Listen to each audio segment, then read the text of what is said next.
Hello everybody and welcome to today's video. And in today's video I will be giving you my first 2024 election prediction. As you can see, today is Tuesday, December 29th, 2020. And yeah, let's get right into it. It is way too early to even be making a prediction. Joe Biden hasn't even been sworn in yet. In fact, if you celebrate Christmas, it was 4 days ago. Speaking of which, everyone, I hope you had a happy holidays, whatever you celebrate. Anyways, we're gonna get started right now. Actually, I'm gonna start off right now. I'm gonna label all my safe Democratic states. There's a lot of states that you won't see that are typically safe Democratic. I say a lot, only a few, and a new one as well. But I'll get into talking about that. Democrats, don't worry. These states aren't gonna be relatively competitive, or most of them, at least, that aren't safe. Won't be competitive. There's going to be smaller margins. Same with Republicans. You guys might see a lot of that. Anyways, so let's start off with Kamala Harris's safe state. Oh yeah, I forgot to mention. This is assuming that Kamala Harris does run. I think that there's a good chance that she does. She's currently the favorite. Her, Joe Biden, AOC seem to be the only real names that we've heard from the Democratic Party that could run. Gavin Newsom, Andrew Cuomo. Those are two other names they might run. Roy Cooper has been relatively. I don't even really want to say popular. Stacey Abrams, another big name that could run. But I think that right now Kamala Harris is definitely the favorite. And then with the Republican Party, there's a lot of people that could run. On here, I have, in my opinion, probably four of the favorites: Trump, Nikki Haley, Mike Pence, and Josh Hawley. I think that there's a decent chance that Mitt Romney runs. I don't think that he will, but he's definitely one of the favorites. Don Jr., Donald Trump's son, there's a good chance that he run, or I say a good chance. He's a favorite. There's a decent chance that he does run. Same with his daughter, Ivanka Trump.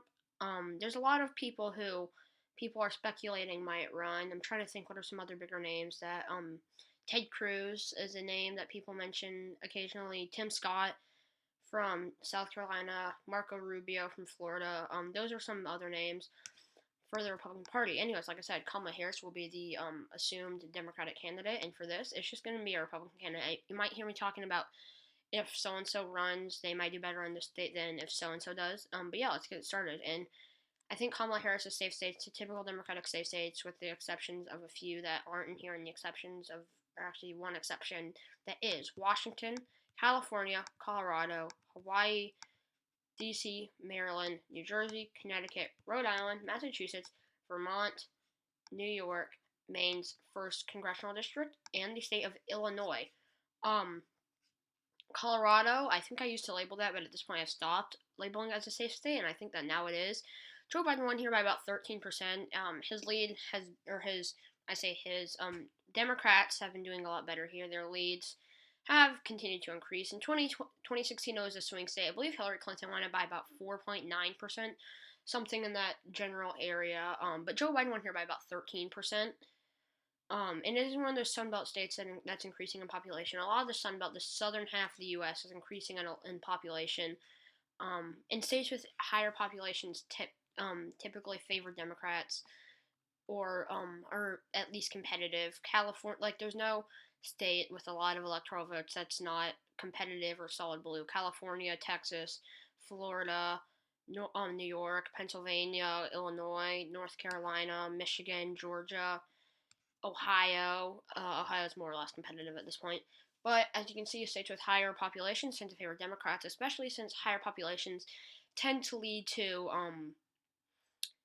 larger cities. Because like a lot of these states wouldn't have higher populations if they didn't have larger cities. Like I doubt that Illinois would have 19 electoral votes if it didn't have Chicago. Um, I doubt that California would have 55 electoral votes if it didn't have all of its cities. I'm not going to even try to name them because I'm going to spend this entire video just naming cities in California, because there are so many of them. But anyway, cities tend to lead to higher minority populations. Minorities split heavily for the Democrats. And that's why states with higher populations tend to favor the Democrats. So Colorado also, I think, as it is gaining in population, I think it will move just 2 points to the left and go into the safe Democratic column.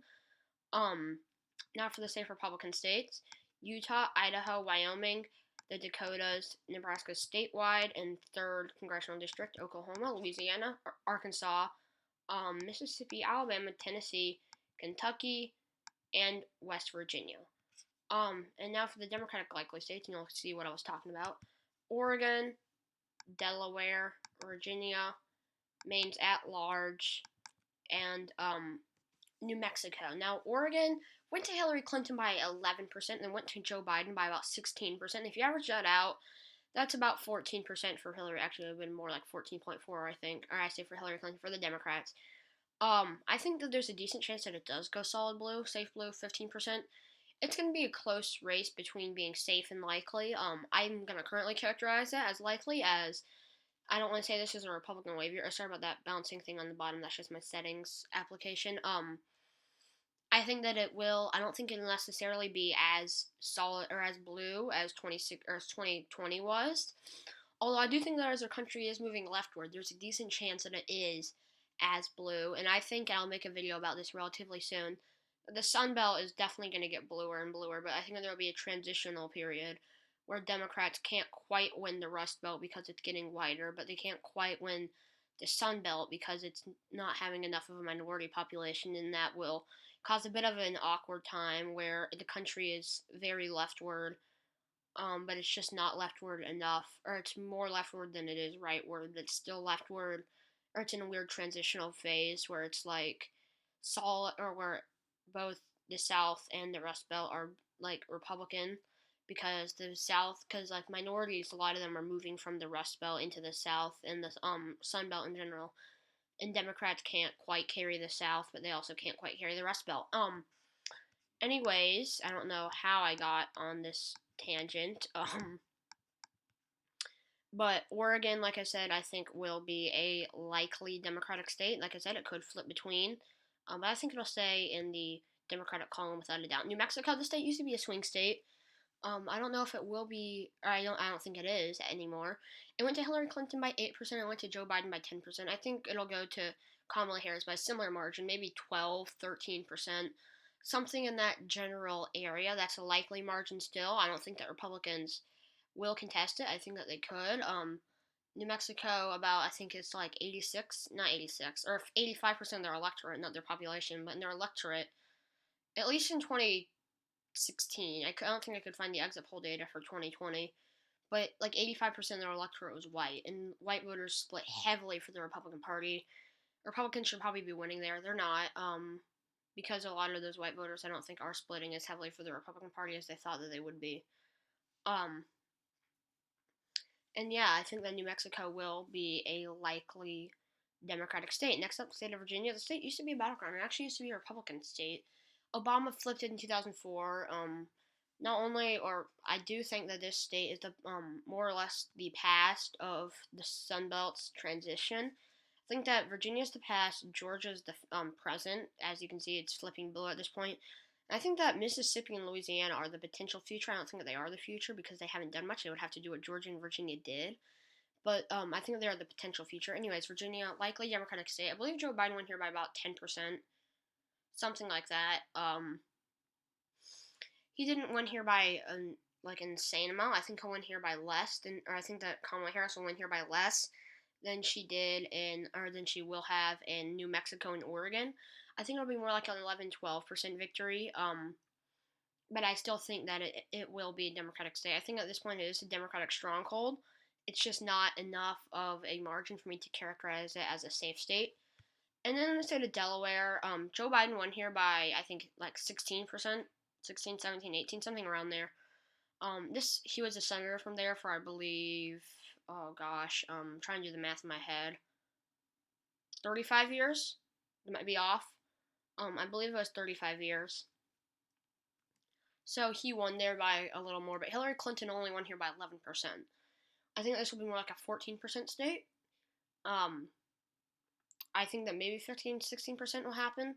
It's a lot like Oregon in that sense, and it's on the line between being safe and likely. I think at this point it will probably just be a likely state instead of a safe state. But I still think that it will be a Democratic state nonetheless. And now for the likelier. Oh, I forgot Maine's at large. Maine's at large. Joe Biden won here by likely margins. I don't remember the margin.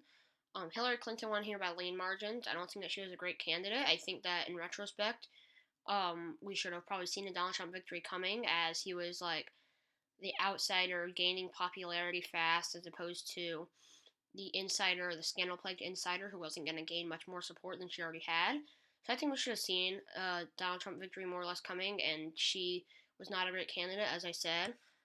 Um, and she didn't carry Maine's at large by even likely margins. I think it'll go back at likely margins. I think it'll be like 10, 11%, something like that, but I don't think it'll be much more than that. I think a safe margin could happen, but I don't think it will. I think it'll be a likely margin, as said. Now, for the likely Republican states, Montana, Kansas, Missouri, Iowa, Indiana, and South Carolina.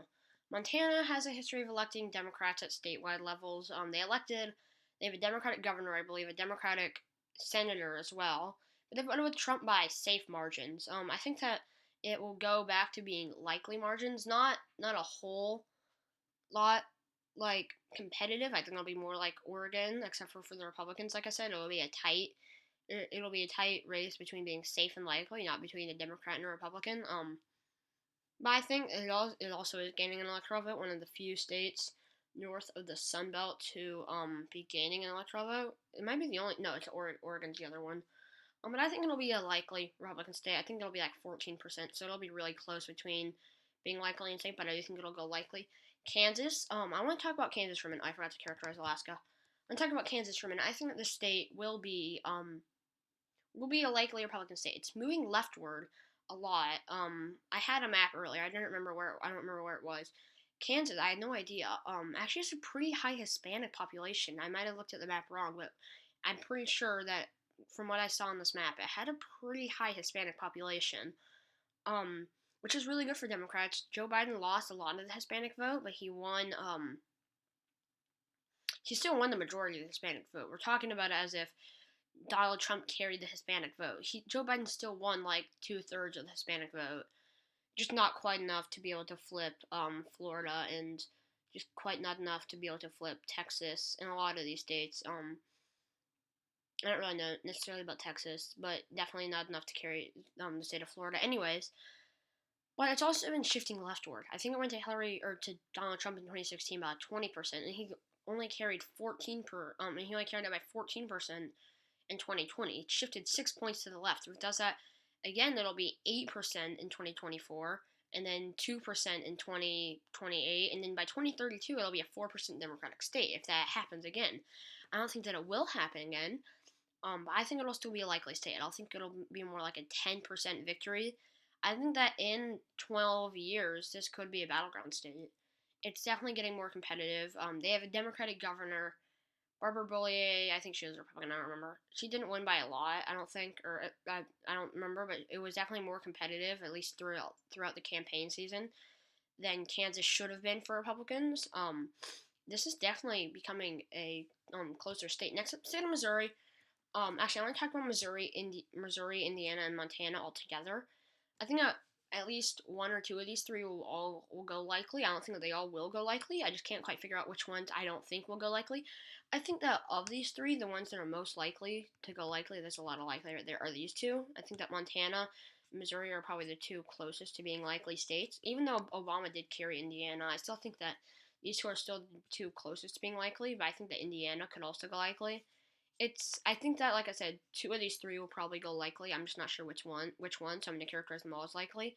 I forgot to characterize Nebraska's first. I'll do that in a minute. I'll talk about it in a minute.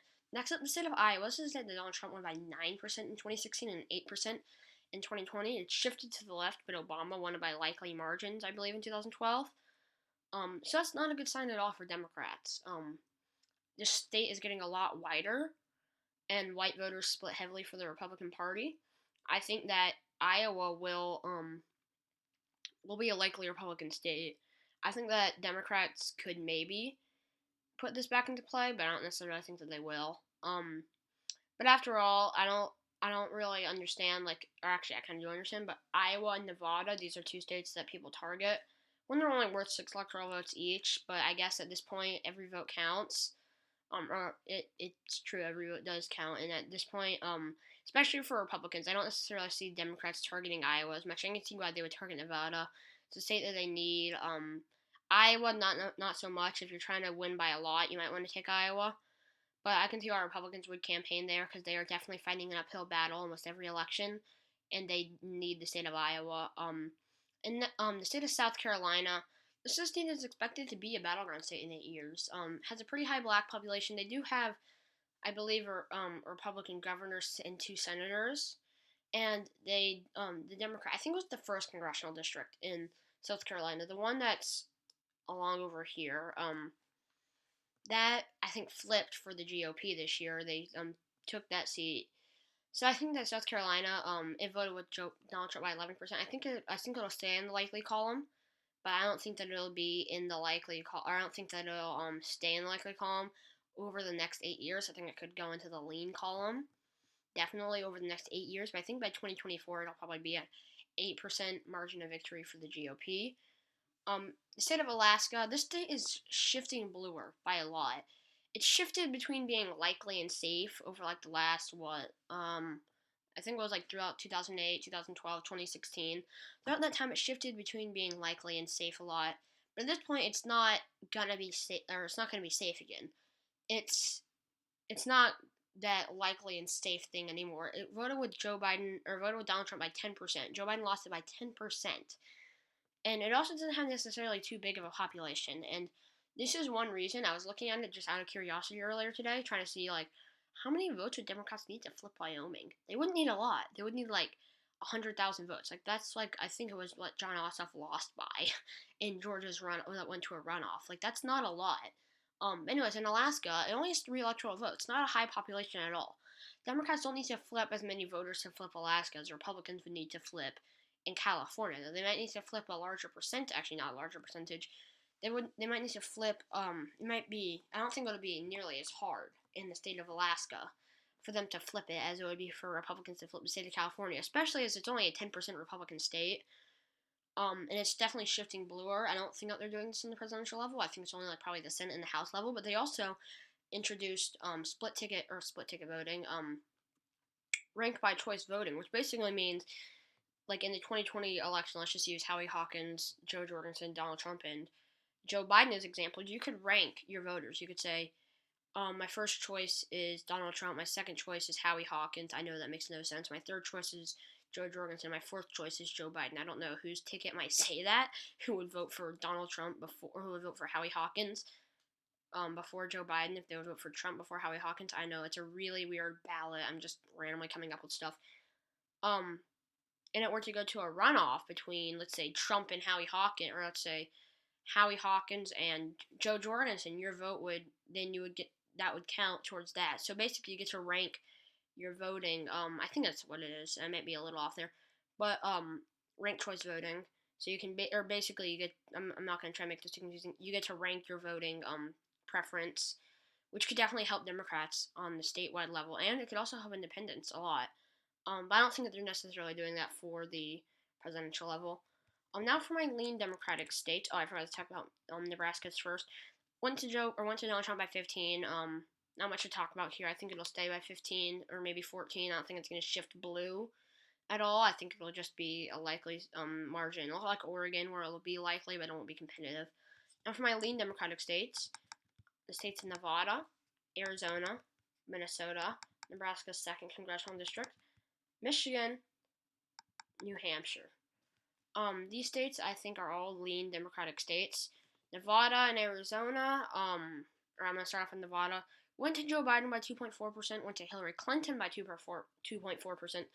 I believe when she ran in, or when her seat was, I think her seat was up. I don't remember if she was the incumbent or not. But when she had that Senate race in 2016, I think it was, Catherine Cortez Masto won here by I believe 2.4% as well. So it's a 2.4% kind of state, I guess. I don't know.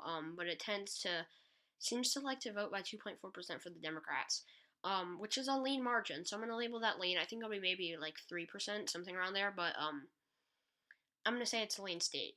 Arizona voted with Joe Biden by 0.3%, voted with Mark Kelly on the Senate level by 2%, which means I find this very intriguing that they were voters who voted for Donald Trump and then they voted for Mark Kelly, which shows that they're not necessarily just voting against Donald Trump and then voting blue, or not necessarily just voting against Donald Trump. They're voting against Joe Biden and then voting against Martha McSally, which I think shows a lot that they're willing to vote for Trump, but even against other Republican candidates. I think it'll be more like a 1.3% margin of victory for Kamala Harris, and I think she's pretty good at raising turnout, so I think that that would definitely help in the state of Arizona. Now, the state of Minnesota, losing an electoral vote.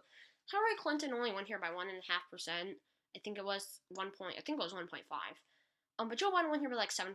I think it'll be high leans, like 4 or 5%, maybe a low likely, like a 6% victory. I don't think it'll be a 7% margin of victory, like Joe Biden was able to do. I think it'll be more like 6%, like I said.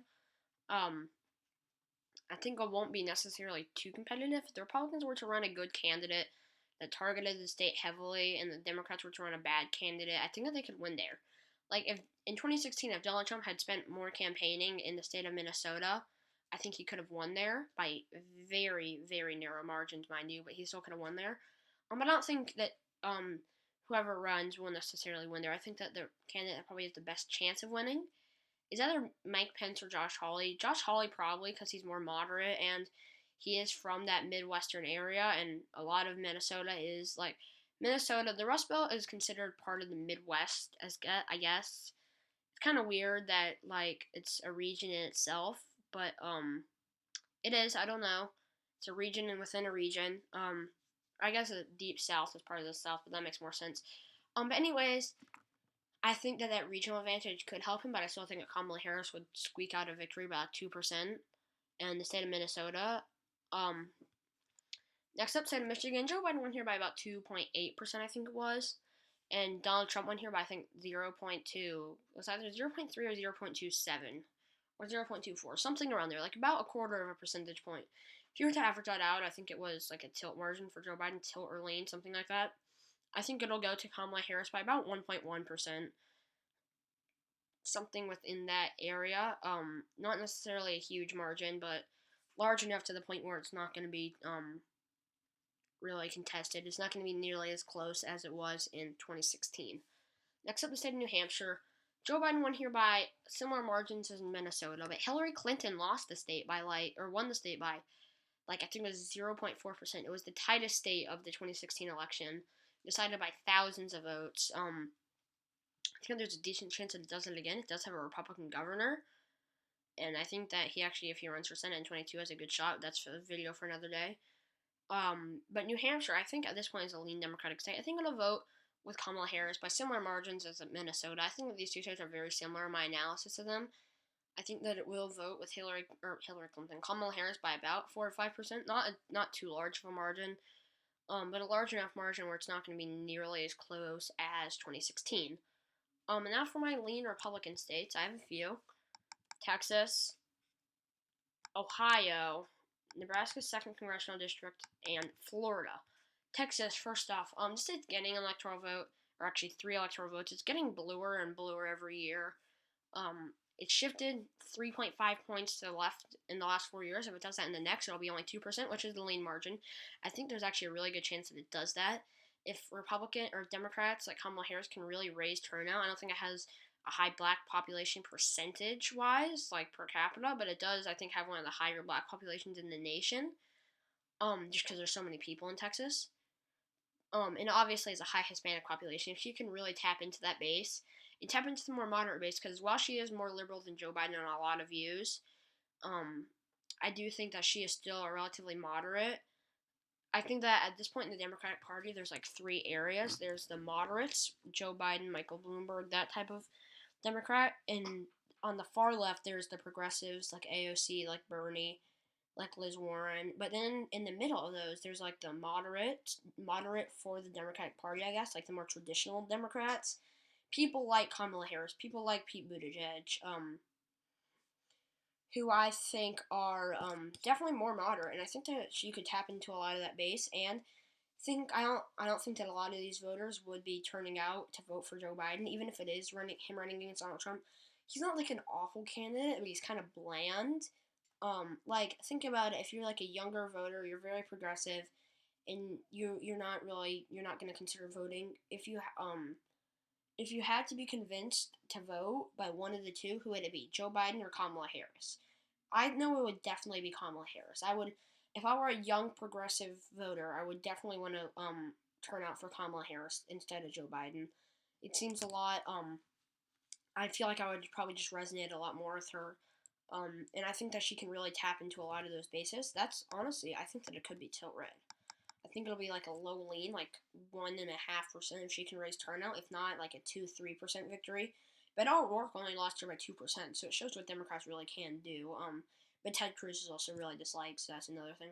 But yeah, now in the state of Florida, Joe Biden lost her by about 3%. Hillary Clinton lost her by about 1.2%. I think that Republicans will probably keep on winning here if they can take enough of that Cuban Hispanic vote, Cuban vote, Hispanic vote. I don't know necessarily that voters who voted against Joe Biden because they viewed him as socialist would vote for Kamala Harris. As I said, she is farther to the left than Joe Biden. I think that she'll probably lose here by about 3%, similar to what Joe Biden lost here by. Next up, the state of Ohio. I was toying with putting this in the likely Republican column. I decided to put it in the lean Republican column. This is a state that that Joe Biden lost by 8.1%. Hillary Clinton lost it by, I believe, 8.1%. I don't think that Democrats will win here. I think that they could put up. I think that the only Democrat that could win here is Sherrod Brown. I think that they could put up a decent play for. I think that they could make Ohio be in play, like put up a decent play for it. But I don't necessarily think that they'll win there.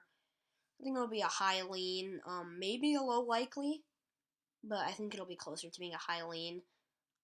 It is losing a lot of population. It's getting wider. And I don't necessarily know that Kamala Harris will be able to tap into that white working class vote as well as Joe Biden. But I still think that it'll probably be a lean Republican state, even as the nation is moving leftward. And then Maine 2nd Congressional District. This is a district Donald Trump won it by, I believe, likely margins both times. I think it'll be a high lean, low likely, a lot like Ohio. Not much said there. Now the tilt Democratic states. Actually, I'm going to label a couple states, and after that I'll label a couple Republican states. There's one state I'm going to leave unlabeled, and I'll label at the end, and I'm going to talk about it a little. Pennsylvania and Georgia. Pennsylvania is a state, Joe Biden won here by like 2 point something percent, I don't remember.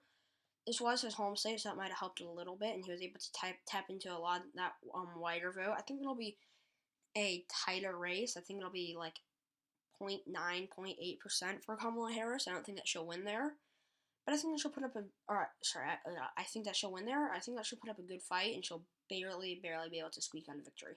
And on the side of Georgia, Stacey Abrams her work has been incredible. She's been able to turn out a lot more voters, and now Georgia is blue as a result of it. I think that I don't see a lot of these voters that voted in 2020 not voting in 2024, especially if Kamala Harris is the candidate. I think that honestly turnout over the next 4 years will probably raise in Georgia.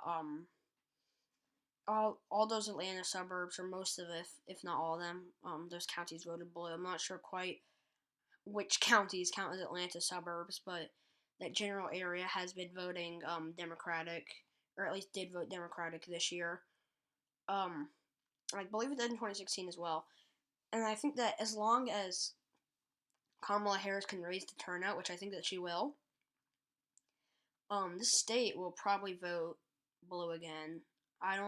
Even if she does not retain every single Biden voter, I still think that she will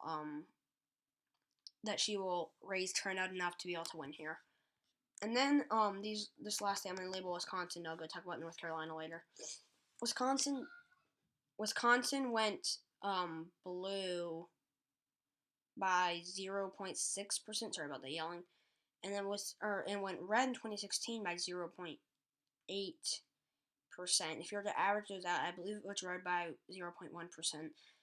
It's still a pretty white working class state, and I don't necessarily think that Kamala Harris can tap into that base the way that Joe Biden was able to. I think that she will lose there by narrow margins, like 0.2, 0.3%. But I still think that at the end of the day, it will go red. And now this final state, the state of North Carolina. This state is gaining an electoral vote, as you can see. Now it's even with Georgia in terms of electoral votes. It voted red by 1.5%, barely outside of being a tilt state, except for it voted with Donald Trump by 3 point something percent in 2016. If you were to average that out, or if it shifts, sorry, not average it out, if it shifts the same way in the next 4 years as it did in the last, it would actually be a lean blue state, I believe. Um, so I'm not going to label it lean blue, though. It has a very high black population. I think if they were to raise the turnout, it would be tilt blue. I think it'll vote red very, very, very, very, very narrowly. But I think that it could vote blue. But two things would need to happen. First off, turnout would need to be raised, which I think it will be. I think that the Republicans, or I think the Democrats will raise turnout pretty much what I'm saying. I think they could probably raise turnout a lot. I don't necessarily think that Joe Biden was able to raise as much turnout in a lot of these states as Kamala Harris could. I think that it'll be higher turnout, especially if the South gets more activists like Stacey Abrams. I think that North Carolina will be a lot bluer. And then the second thing is the North Carolina Democratic Party needs to get their act together. They only really have one good Democrat on the statewide level, and that's Roy Cooper. They don't even have a Democratic senator there. They should have at least one Democratic senator there. Looking at its makeup, and it seems like it's a state that should be a Democratic state, but it isn't. Um, that they need to get their act together if they want to be able to win there, though. They need to be able to run candidates on the statewide level that are good candidates that don't get involved in scandals, which seems to be impossible for them. For some reason, they just can't do it. And the only way that I think they can win there is by doing that. I don't think that they'll be able to win any other way. But I think they're able to do that. North Carolina's still blue. But yeah, thanks so much for watching. Please like and subscribe, and I will see you in my next video, guys. Bye.